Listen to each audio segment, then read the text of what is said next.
जिसने भी खुद को खर्च किया है, लोगों ने उसको गूगल पर सर्च किया है। एक ऐसा ही नाम देवेंद्र सहरावत का है, जो सफीदो विधानसभा में लगातार चर्चा का विषय बना हुआ है। और इसी पर चर्चा करने के लिए आज स्टूडियो में हमारे मेहमान हैं खबर तहलका के चीफ एडिटर विकास रोहिला। और विकास जी, स्वागत है आपका। बहुत बहुत धन्यवाद तुषार जी। विकास जी, मैं एक विषय को लेकर आपके सामने, जैसे हम रूबरू होते रहते हैं, सफीदों में एक चर्चित चेहरा है या फिर वायरल चेहरा कह सकते हैं, जो लगातार होल्डिंग के जरिए, सोशल मीडिया के जरिए, समाज सेवा के जरिए लगातार लोगों के बीच पहुंच रहा है। तो कैसे देखते हैं देवेंद्र सहरावत को? देखिए, देवेंद्र सहरावत की जहाँ तक मैं आपको बात मैं समझता हूँ, देखिए नया लड़का है, नया चेहरा है और नया राजनीति तौर पर भी कहीं ना कहीं परिपक्व है। उसका एक बड़ा कारण मैं आपको साफ सुथरा बताता हूँ। देवेंद्र सहरावत आज से राजनीति में नहीं है। अगर उसको आप नजदीक से समझोगे, जैसे उसने गांव-गांव में गया है और मेडिकल लाइन में जैसे जिस तरीके से उसने काम करा है, समाज सेवा का काम करा है, सैकड़ों युवाओं को रोजगार दिया है, उसकी पहले से एक बड़ी प्लानिंग थी। और उस प्लानिंग के तहत जैसे वो एक एसएसएस ग्रुप से जुड़ा हुआ है, कंस्ट्रक्शन का ग्रुप है, या यूं कहिए कि उनके जो संबंध है वो बहुत बड़े नेताओं के साथ है। और नेता भी कौन से, जो कांग्रेस से जुड़े हुए नेता है। शायद अगर आप उसको नजदीक से देखोगे, उसने पहले हल्के के एक एक व्यक्ति को टच करा है, सामाजिक काम शुरू करे हैं, और उसमें भी मेडिकल से लेकर उसने खासतौर पर उस तमाम जो रूपरेखा है वो बनाकर अपने आप को रिप्रेजेंट कर दिया। और उस तरीके से अब जिस तरीके से युवाओं की भागीदारी न केवल देश में बल्कि हरियाणा में भी और सफीदों में भी मैं कहूँ लगातार युवाओं की जो भागीदारी है बढ़ रही है। और उसमें आने वाला जो समय, क्योंकि पुराने स्तर पर अगर आप देखें, पुराने टाइम में अगर देखें, तो जो बड़े नेता है अब शायद मुझे लगता है उनका समय जा चुका है और युवाओं का समय आ चुका है। तो सफीदों की राजनीतिक हालात को आप किस तरीके से देखते हैं? और जिस तरीके से देवेंद्र सहरावत लगातार लगे हुए हैं, हालांकि अभी तक उन्होंने राजनीतिक कोई भी पिटारा या राजनीतिक उस तरीके की कोई चर्चाओं में नहीं है, परंतु आपने जैसा कहा भी वो राजनीतिक घरानों से जुड़े हुए हैं, राजनीति में उनका इंटरेस्ट है, इसलिए समझ। देखिए, तो कैसे देखते हैं? देखिए तुषार जी, समाज सेवा जब कोई व्यक्ति करता है, उसका कोई ना कोई उसके पीछे कोई ना कोई मोटिव होता है। और देवेंद्र सहरावत भी उसी लाइन से आते हैं, क्योंकि जब आदमी समाज सेवा करता है तो अपने पैसे से वो एक लिमिटेड सेवा कर सकता है, लेकिन समाज नीति से राजनीति में जब व्यक्ति आता है तो वो और ज्यादा काम कर पाता है। और उसको आगे बढ़ने के लिए राजनीति में आना ही आना पड़ता है। जहां तक देवेंद्र सहरावत की बात है, देवेंद्र सहरावत मुझे ऐसा लगता है कि हरियाणा में जल्द ही आपको कांग्रेस में नजर आ सकते हैं, क्योंकि मैं जहां तक समझता हूं वो कांग्रेस की राजनीति से जुड़े हुए हैं। और कांग्रेस में भी मुझे लगता है कि जो एंटी हुड्डा जो ग्रुप है, क्योंकि हमारा जो लोकल विधायक है वो कहीं ना कहीं हुड्डा ग्रुप से जुड़ा हुआ है। ऐसे में अगर वो भी अगर हुड्डा ग्रुप से जुड़ते तो मुझे लगता है कि कंपटीशन नहीं बनता। ना ही यूं मानिए कि उनको कोई कांग्रेस की एक दूसरे एंगल से सोच सकता, क्योंकि अभी तक ये था कि सुभाष गांगुली ही मौके के विधायक है, और मौके के विधायक होने की वजह से उनकी टिकट की जैसी जो संभावनाएं है वो कटने की कोई किसी तरीके से कोई बात नहीं नजर आ सकती। तो अगर बात करें कि कांग्रेस के बड़े बड़े जो नेता हैं या लीडर्स हैं, उनके साथ उनके संबंध हैं, और रही बात ज्वाइन करने की, आपने जैसे कहा कि अभी तक उन्होंने इस तरीके का कोई भी जो अनाउंसमेंट नहीं किया है। सूत्रों की माने तो आप के हिसाब से, अगर सूत्रों की बात करें, जिस तरीके से मैं उनका सोशल मीडिया अकाउंट चेक करता हूँ या तमाम जो साथी करते हैं, तो वहां से राजनीतिक दायरा तो नजर आता, परंतु किस पार्टी से जाएंगे किस पार्टी से नहीं, ये कहना। तुषार हमेशा क्रिकेट और राजनीति में जो संभावनाएं है उनका खेल हमेशा बना रहता है। उसी खेल को अगर आप नजदीक से देखो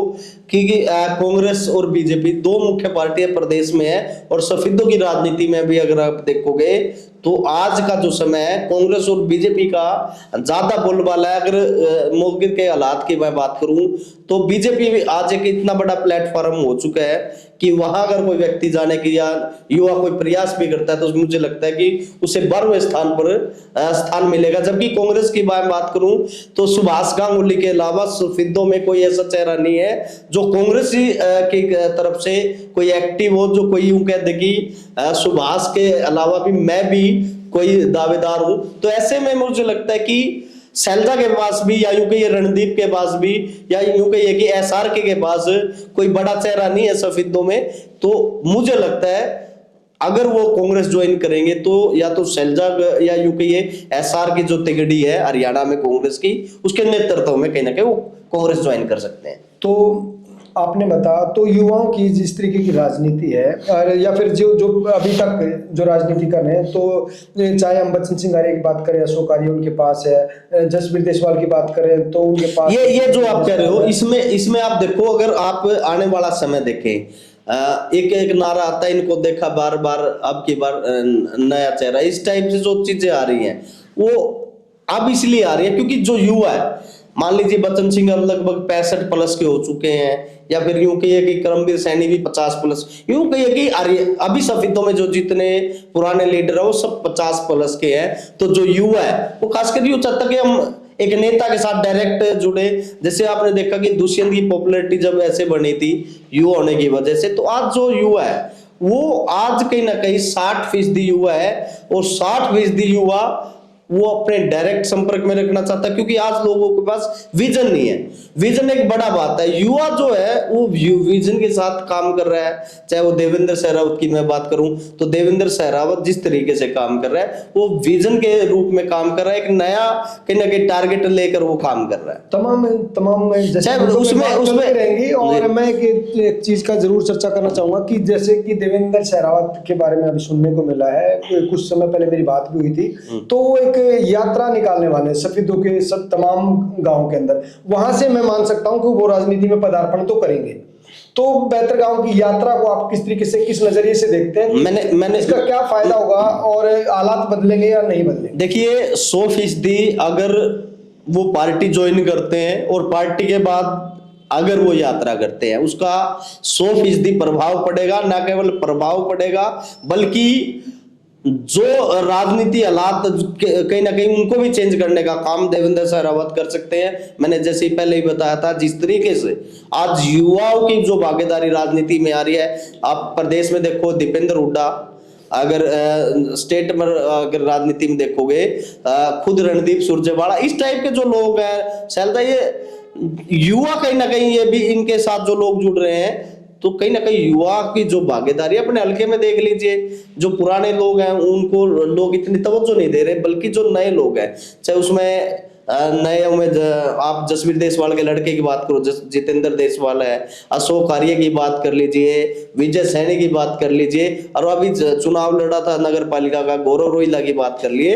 कहीं ना कहीं जो युवा है उसकी तरफ ज्यादा लोग अट्रैक्ट होते हैं, और उसके साथ साथ कहीं ना कहीं लोगों के अंदर एक ये भी मैसेज है, भाई मैंने फला को भी यूज करके देख लिया, उसको भी बरत के देख लिया, उसको चुनाव लड़वा के भी देख लिया, लेकिन 20-30 साल से कोई हालात अभी इतने बदले नहीं है, तो क्यों ना एक नए को मौका दें, युवा को मौका दें।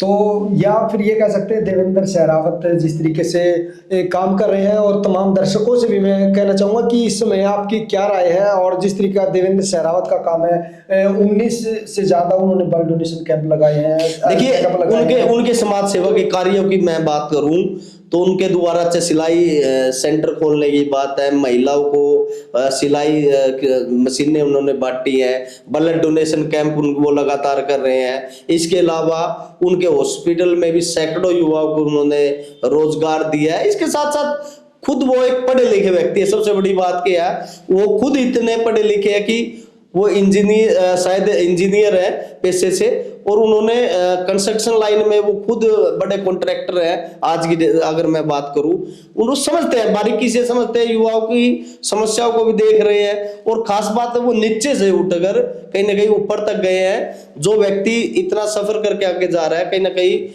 ये देखिए जिस तरीके से सफेदों में पैसे का बोलबाला है, जिस तरीके से हैंचरी वाले चुनाव लड़ रहे हैं, तो कहीं ना कहीं एक नया व्यक्ति कोई आ रहा है तो उसको कहीं ना कहीं सोच समझ कर ही आ रहा है। अगर उसके पास प्लानिंग ना होती तो शायद मुझे लगता है वो सफेदों की राजनीति में एंट्री करता। लगातार समाज सेवा के कार्य कर रहा है, लगातार लोगों के बीच जा रहा है, कहीं ना कहीं कनेक्टिविटी जो हो रही है वो एक बड़ा विजन लेकर लोगों के बीच जाएगा। जिस स्लोगन से हमने कार्यक्रम की शुरुआत की, तो ये कह सकते हैं कि देवेंद्र शेरावत ने खुद के ऊपर खर्च किया है, इसलिए आज उसको सर्च किया जा रहा है। तो इसमें आप अपनी राय भी दर्ज करें और राजनीतिक विषयों पर ऐसे ही हमारी चर्चा चलती रहेगी और एक नए विषय के साथ फिर होंगे हाजिर। तब तक दीजिए इजाजत। जय हिंद।